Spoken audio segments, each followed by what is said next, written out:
అనంత spiritual వరల్డ్కి స్వాగతం. కార్తీక పురాణం 19వ అధ్యాయం. ఓం శ్రీ గణేశాయ నమః. ఓం శ్రీ సరస్వతియే నమః. ఓం శ్రీ గురుభ్యో నమః. ముందుగా కార్తీక మాసంలో 19వ రోజు చేయవలసిన విధుల గురించి తెలుసుకుందాం. ఈ 19వ రోజు బహుళ చవితి. గుడికి వెళ్ళి గరికతో విఘ్నేశ్వరుణ్ణి పూజించాలి. విజయప్రాప్తి, జ్ఞానప్రాప్తి, విఘ్నాలు తొలగిపోతాయి. నెయ్యి, నూనె, పుల్లని వస్తువులు తినకూడదు. ఈరోజు దాంపత్య సుఖము కూడదు. కుడుములు, నువ్వులు దానం ఇవ్వాలి. 19వ రోజు చేయవలసిన పారాయణము. చాతుర్మాస్య వ్రత మహిమ. నైమిషారణ్యమునందు ఉన్న మహామునులందరూ కలిసి శ్రీమన్నారాయణుణ్ణి స్తోత్రం చేశారు. భక్తి శ్రద్ధలతో.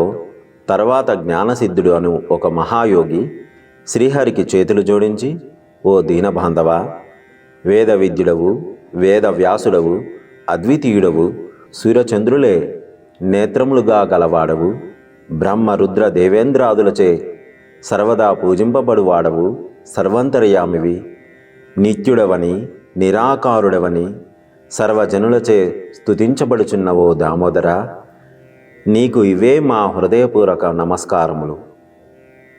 సకల ప్రాణకోటికి ఆధారభూతుడవగు ఓ మాధవ, మా స్తోత్రములను స్వీకరింపుము.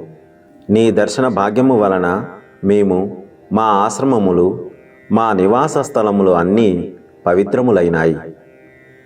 ఓ దయామయ, మేము ఈ సంసార బంధము నుండి బయటపడలేకున్నాము.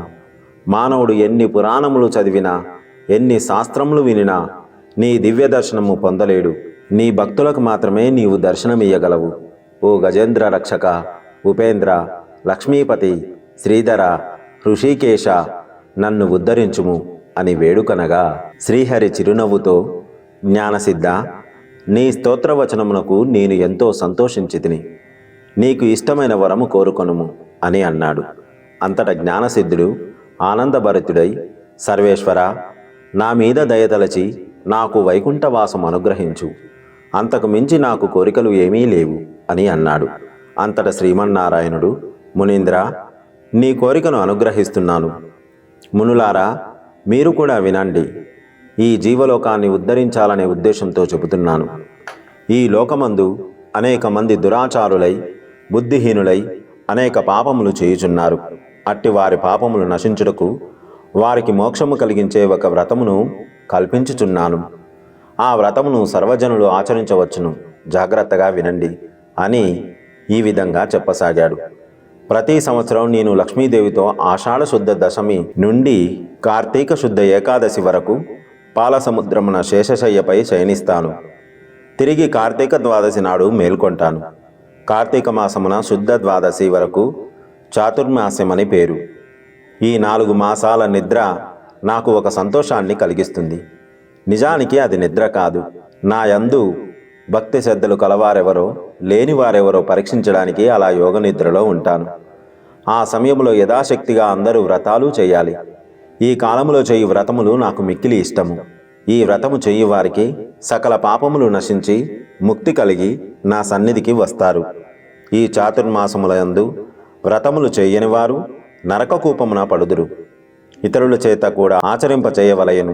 దీని మహత్యము తెలిసి కూడా వ్రతము చేయని వారికి బ్రహ్మహత్యాది పాతకములు కలుగును. ఇది నా శాసనం. వ్రతం చేసిన వారికి జన్మ జరావ్యాధుల వలన కలుగు బాధలు ఉండవు. జ్ఞానసిద్ధి, నన్ను ఉద్దేశించి ఇప్పుడు నీవు చేసిన స్తోత్రమును ప్రతిరోజు 3 సంధ్యలయందు భక్తి శ్రద్ధలతో చదివిన వారు నా సన్నిధికి తప్పనిసరిగా చేరెదరు అని శ్రీమన్నారాయణుడు అక్కడున్న మునులకు బోధించి, ఆషాఢ శుద్ధ దశమి నాడు శ్రీ మహాలక్ష్మితో కూడి పాల సముద్రంలో శేషపాన్పుపై యోగనిద్ర ముద్రితుడయ్యాడు. తర్వాత జ్ఞానసిద్ధి శ్రీహరి శాసనాన్ని అనుసరించి చాతుర్మాస్య వ్రతం భక్తి శ్రద్ధలతో చేసి వైకుంఠానికి చేరుకున్నాడు. వశిష్ఠుడు జనక మహారాజుతో, రాజా, ఈ విధముగా విష్ణుమూర్తి జ్ఞానసిద్ధి మొదలగు మునులకు చాతుర్మాస వ్రత మహత్యమును ఉపదేశించాడు. ఈ వృత్తాంతమును అంగీరసుడు ఆ బ్రాహ్మణునికి తెలియజేయగా, నేను నీకు వివరించాను కనుక ఈ వ్రతము చేయుటకు స్త్రీ పురుష భేదములు ఏమీ లేవు, అన్ని జాతుల వారు చేయవచ్చును.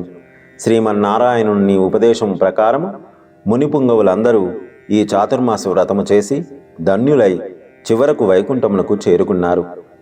స్కాంద పురాణ అంతర్గత వశిష్ట ప్రోక్త కార్తీక మహత్యమునందలి 19వ 19వ రోజు పారాయణము పూర్తి అయినది. సర్వే జనా సుఖినో భవంతు. గోవులను సేవించండి, గోవులను రక్షించండి.